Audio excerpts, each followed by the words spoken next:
9वीं कक्षा के तृतीय भाषा हिंदी क्लास को सबको स्वागत।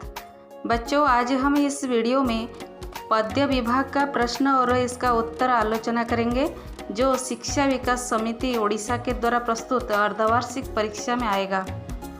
एक एक करके प्रश्न और इसका उत्तर मैं बताऊंगी, इसको याद रखो। प्रश्न है, संत कबीरदास का जन्म कब हुआ था? सन 1398 ईस्वी। उनका पालन पोषण किसने किया था?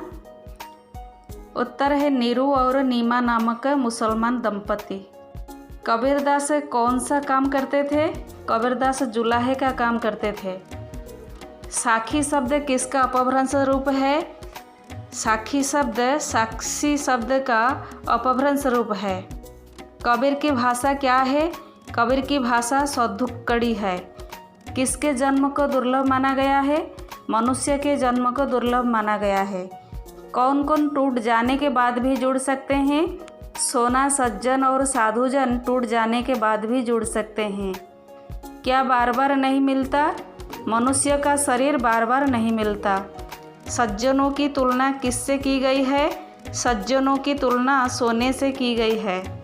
कुम्हार का कुंभ किसे कहा गया है? कुम्हार का कुंभ दुर्जन को कहा गया है। कौन किससे शिकायत करता है? ब्रजनारी माता यशोदा से शिकायत करती हैं।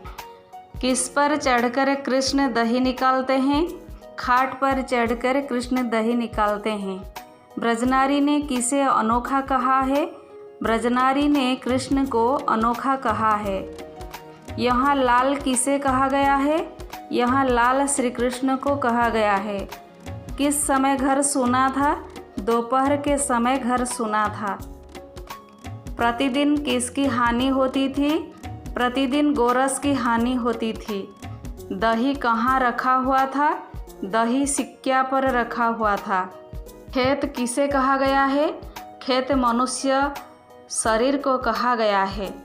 किसान कौन है? मन किसान है। पाप पुण्य क्या है? पाप पुण्य दो बीज हैं। जिसकी अनेक संतान हो उसकी भलाई चाहना क्या है? जिसकी अनेक संतान हो उसकी भलाई चाहना मूर्खता है। मानव के शरीर को क्या कहा गया है?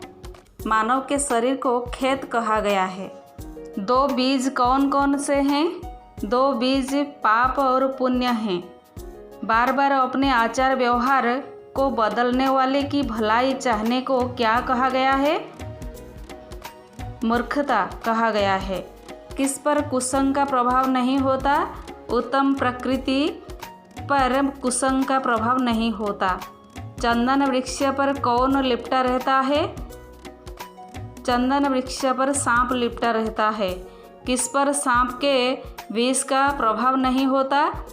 चंदन पर सांप के विष का प्रभाव नहीं होता। सांप के साथ किसकी तुलना की गई है? सांप के साथ कुसंग की तुलना की गई है। सच्चा मित्र कौन होता है?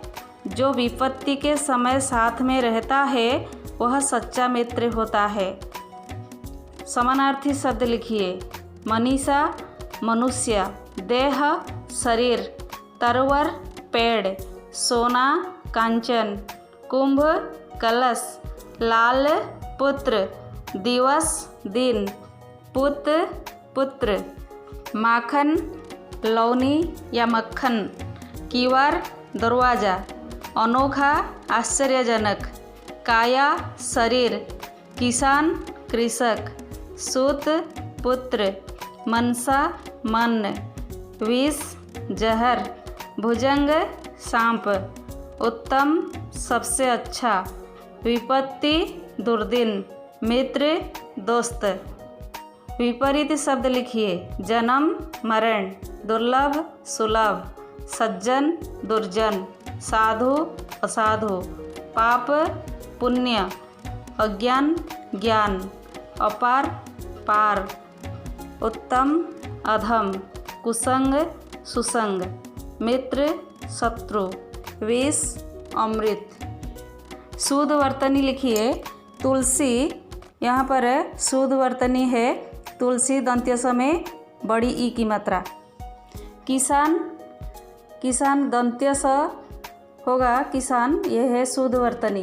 पुण्य आधाण और य, सुत दंत्य स में छोटी उ। रुचि र में छोटी उ। कसौटी ट में बड़ी ई। मित्र यहाँ पर म में छोटी ई। संपत्ति ऐसा लिखा जाता है और भुजंग ऐसा लिखा जाता है, भ में छोटी उ। उत्तम ऐसे उत्तम लिखा जाता है। इसको ध्यान देकर पढ़ना, ऐसा ही प्रश्न परीक्षा में आएगा। बच्चों आज के लिए इतना। यह वीडियो को अच्छी तरह देखना, समझना और किताब को अच्छी तरह पढ़ के प्रश्नोत्तर याद रखना।